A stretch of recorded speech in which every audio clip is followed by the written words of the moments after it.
मुझको दे तुम मिट जाने हम खुद से दिल मिल जाने। কি আবার তাড়াতাড়ি কল করলাম। কি এটা? কি ছবি আমার কিসের ছবি? Security guard. সিকিউরিটি গার্ডে? তুমি সিকিউরিটি গার্ডে জব করো? তুমি আমাকে কি বলছো এতদিন? মিথ্যা কথা বলছো তুমি আমার সাথে। তোমার সাথে আমি এই জন্য রিলেশন করছিলাম। দিনের পর দিন তুমি আমার সাথে মিথ্যা কথা কেন বলছো? প্রতারক। শুনো, কি শুনবো তোমার কথা? আমি তোমার একটা কথাও শুনতে চাই না।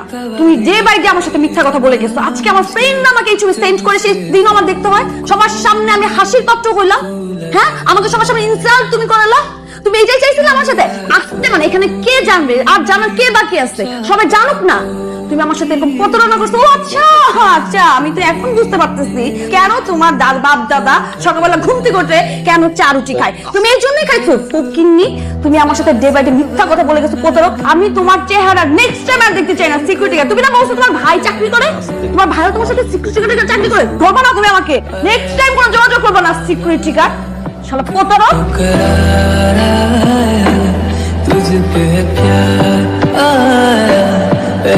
কি রে, তুই মন খারাপ করে বসে আছিস কেন?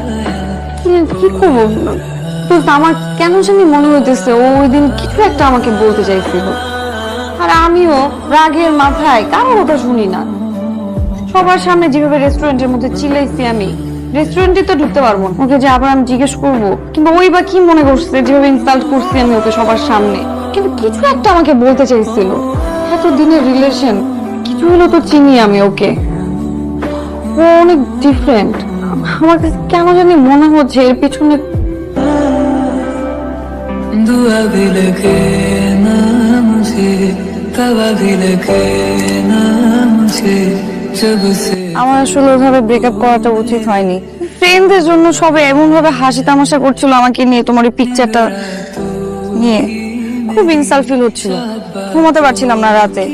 আমি তোমাকে কিছু বলতে চাইনি, কিন্তু ওরা যেভাবে ধরলো আমাকে, তখন রাগের মাথায় তোমাকে এসে কথাগুলি বলতে হলো আমার। আসলে তোমাকে তখন বোঝা উচিত ছিল আমার।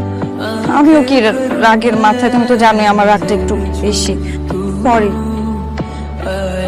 এখন এই বিয়েতে আমার কোনো আপত্তি নেই। কিন্তু আমার তো আপত্তি আছে। এই বিয়েটা তুমি করতে পারবো না। মানে? মানে আমার ভাই একজন সিকিউরিটি গার্ড। যদিও আমি এখন জব করি, তারপর যদি এখন আমার ভাই অসুস্থ হয়, আমি কিন্তু আবার প্রক্সি দিব। ও আরেকটা বিষয়, ওদিন কিন্তু আমি প্রক্সি দিয়েছিলাম, আমি সিকিউরিটি গার্ড ছিলাম না। তুমি তো কথাই শুনতে চাওনি। আমাদের রিলেশনশিপটা পুরোপুরি ছিল তোমার ফ্রেন্ডদের উপরে। তোমার সব ফ্রেন্ডের কথা শুনলা, হাসাহাসি করে কি বললো এটা শুনলা। তুমি কিন্তু একটাবার আমার কথা শুনতে চাও। 1000 বার ট্রাই করেছিলাম নিজের কথাগুলো বলতে, কিন্তু সুযোগ দেওনি। ফেসবুক থেকে শুরু করে হোয়াটসঅ্যাপ নাম্বার সবকিছু ব্লক করে রেখেছে। ভালো তো আমিও বসছিলাম, তাই না? তোমার যা খুশি তুমি বলে ব্রেকআপ করে ব্লক করে রেখে দিলে। আমার কথা কিন্তু শুনতে চাওনি।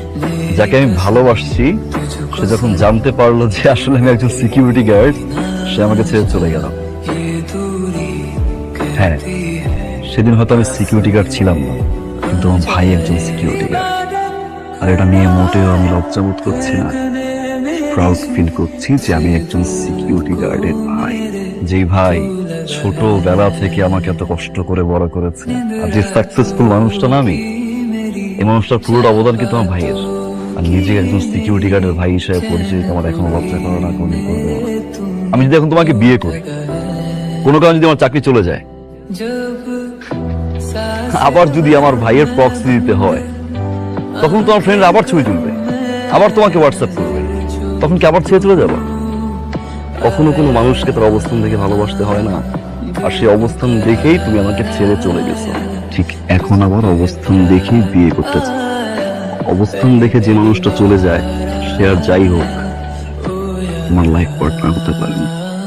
আমি তোমাকে ভালোবেসেছিল, সারা জীবন ভালোবেসে যাবো। বাট যে আমাকে এবং আমার ভাইয়ের সিকিউরিটি গার্ডের ড্রেসটাকে ছোট করে, তাকে কখন আমার লাইফ পার্টনার বানাতে পারবো। আরেকটা কথা, তোমার ফ্রেন্ডদেরকে বলে দিও, ওই দিনের ওই সিকিউরিটি গার্ডের ছেলেটাই আজকে তোমার বাবার বস।